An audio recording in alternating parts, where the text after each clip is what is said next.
All right, guys. So today I'm going to talk to you about tone.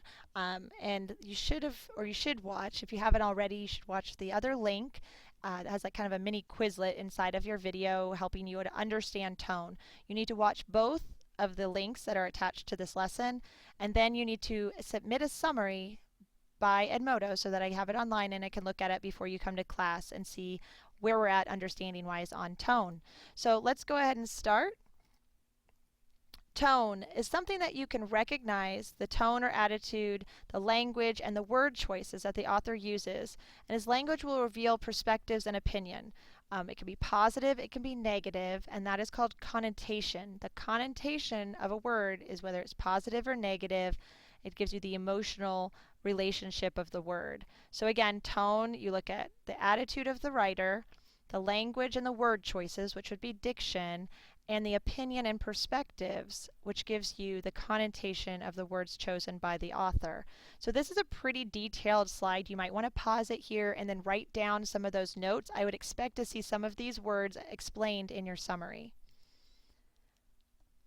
Tone must be inferred. It's not something you're going to automatically get. It's something that you're going to have to look at and think about and then come up with your own conclusion about.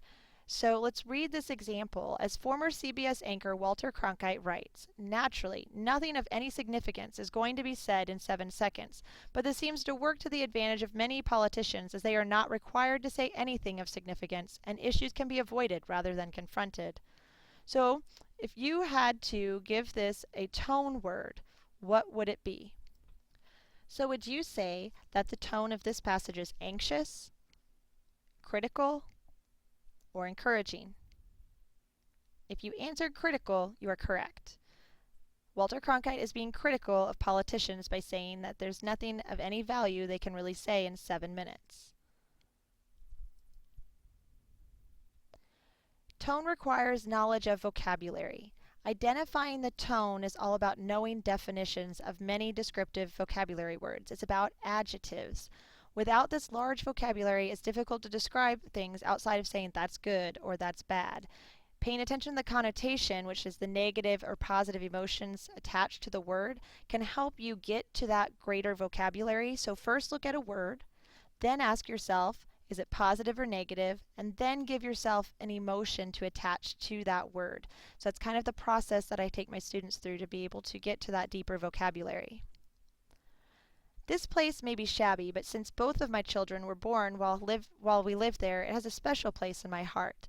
So shabby would be a negative word. That'd be a negative connotation of a word. But she has a special place in her heart here, so that phrase at the end makes the tone sentimental. Rather than the entire thing being negative because of one word, the phrase turns it to a sentimental value. So defining tone is it is the author's attitude towards the audience, the subject, or the character.